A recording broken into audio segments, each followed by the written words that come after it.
Alors, on passe à la correction de l'exercice 52 à la page 166, donc exercice déjà plus complet, hein, puisqu'on a les limites, les variations, les interprétations graphiques, etc.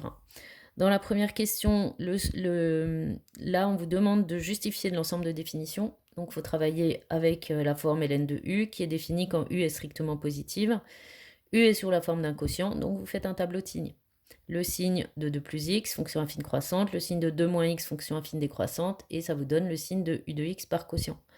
On retrouve bien l'ensemble de définitions entre moins 2 et 2 exclus. Ensuite, démontrer que f de moins x égale moins f de x. Alors c'est une question pas évidente, il faut passer par l'étude, enfin par les propriétés de la fonction ln. J'ai calculé ln de f de moins x, et j'ai fait apparaître en fait qu'on reconnaissait 2 moins x sur 2 plus x, c'est l'inverse de 2 plus x sur 2 moins x. Et la formule ln de 1 sur a moins ln de a me permet de retrouver moins f de x à la fin. Ce qui donne graphiquement les points m de coordonnées x, f de x et m' de coordonnées moins x et f de moins x vont donc être opposés, puisque les ordonnées sont opposées. F de moins x, c'est moins f de x. Les points m et m' sont donc symétriques par rapport à O. Ça va être le cas pour tous les points qui sont de cette forme-là. Donc la courbe va avoir une symétrie centrale, c'est O le centre de la symétrie. C'est ce qu'on appelle une fonction impaire. On le reverra lors de l'étude des fonctions trigo. Pour les limites, comme c'est ln de u, il faut évidemment passer par composition. On commence par calculer la limite du quotient. Vous donnez la limite du numérateur, du dénominateur.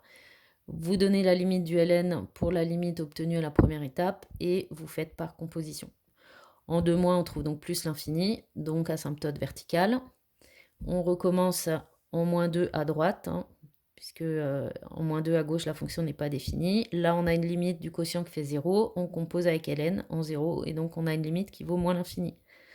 Deuxième asymptote verticale. Pour le sens de variation, vous avez encore une fonction de la forme f qui vaut ln de u.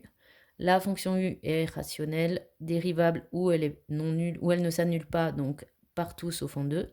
Donc entre moins 2 et 2, la fonction f de la forme ln de u est dérivable, puisque u est dérivable et strictement positive.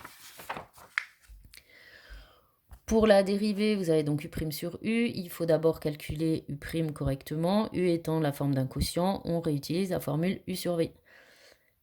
Donc u', donc 1 fois 2 moins x moins 1 fois 2 plus x sur 2 plus x carré. On développe, on simplifie, et il reste 4 en haut. Ne touchez à rien en bas, puisque vous reconnaissez un carré qui est tout le temps strictement positif. D'où f', qui est donc sous la forme d'un quotient. Je n'ai pas cherché à le simplifier, puisque en fait l'étude de signes permet tout à fait d'y répondre directement.